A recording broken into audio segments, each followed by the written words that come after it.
Hi, I was walking by your room and I noticed you looked uncomfortable. How can I help you? How can you help me? You can get somebody in here. I've been waiting here I 45 can find minutes. out who your primary provider is. Why don't you have a seat and wait? I don't want to sit down. Just go. Yeah, go find them. Go. Oh, maybe better yet, tell them I'm leaving. Tell them I've been waiting long enough. There are I am out rules of here. against leaving the emergency department without talking with them, so I can find I'll tell out you where what, they are you right tell now. them I'm leaving. Don't then. yell at me. Why tell me don't not you to have yell. a I'm seat? waiting here 45 minutes. If you don't have a seat, I'm going to need to call security. Call security. Please have a I won't seat be here now. when you get back. Get out of here. Get out of here. Get out of here. I don't care. All healthcare providers will encounter agitated patients. It's part of our profession in which we have the privilege to work with people who are sick, scared, and in crisis. In this video series, we will learn how to work with agitated patients and teach you the basic techniques of verbal de-escalation. I'm Dr. Simpson. And I'm Dr. Rylander. We're psychiatrists at Denver Health Medical Center and on faculty at the University of Colorado School of Medicine. At the beginning of this video, you saw a patient encounter that didn't go well. This provider wanted to help but ended up in a situation that was scary and unsafe. We're going to teach you how to handle these situations more effectively. The approaches that we'll demonstrate in this series are based on guidelines from emergency psychiatry. However, these skills are useful in any patient care setting. As you watch these videos, you'll learn the key principles of verbal de-escalation. We will start with ways to identify and perform an initial assessment of the agitated patient. Next, we'll learn some basic skills of verbal de-escalation and watch vignettes that demonstrate these techniques.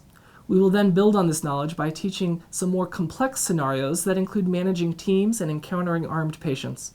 Finally, we will review some personal safety and escape skills for healthcare providers. We'll begin with identification and assessment of the agitated patient.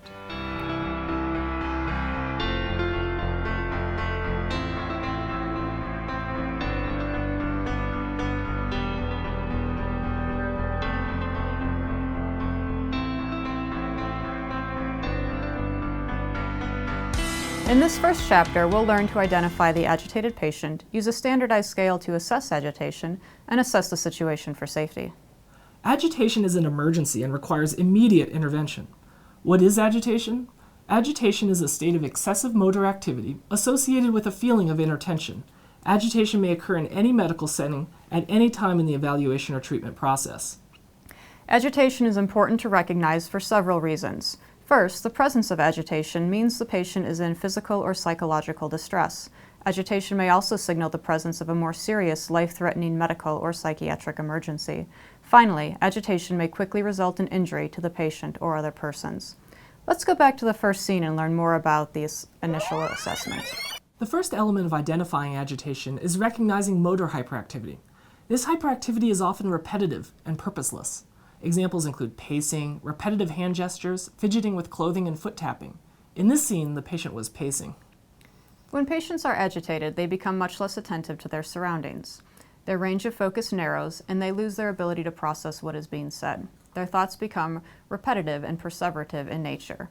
Here you see that the patient was not engaging with the provider, but rather repeating the same statements over again.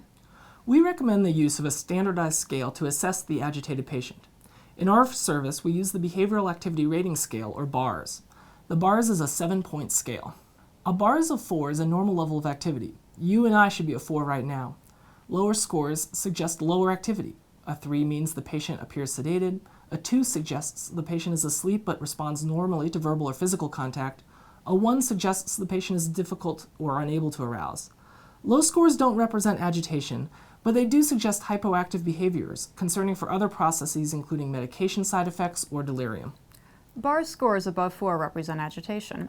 A 5 suggests that the patient has signs of overt physical or verbal activity, but they can still follow instructions.